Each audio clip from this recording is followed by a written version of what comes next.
Академскиот сликар тетовецот Павле Кузмановски е овогодинешниот добитник на највисоката македонска награда за животно дело 11 октомври во областа на уметноста.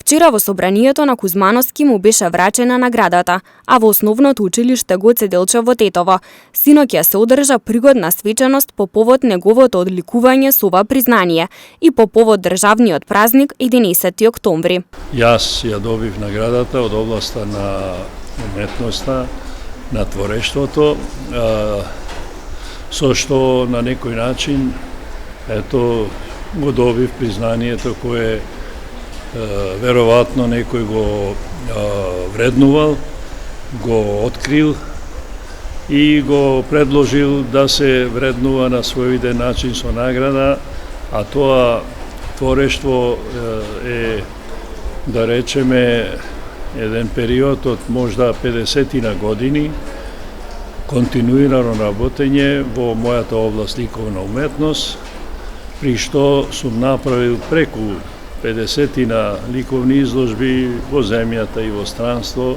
На вчерашната свеченост присутните имаа можност да проследат богата културно-уметничка програма. Значаен и важен повод за целиот град, затоа што најголемиот уметник кој е роден и живеел и творел во нашиот град, еве неговата држава можеби со задоцнување, но не е сепак заборавен.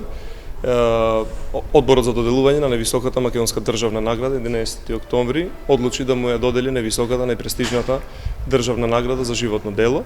И по тој повод сите ние тетовчани денес сме тука пригодна свеченост да одбележиме животен век и дело уметничко врвно на еден наш сограѓанин.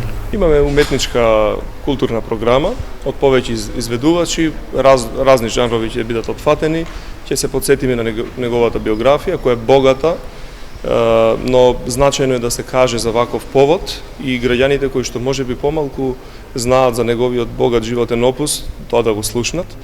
Така да мислам дека ќе имаме убава програма, убав настан што ќе се памети во нашиот град. Инаку Павле Кузмановски е роден во 1939 година во Тетово. Неговото ликовно творештво е мощно богато, а покрај наградата 11 октомври добитник е и на многу други награди.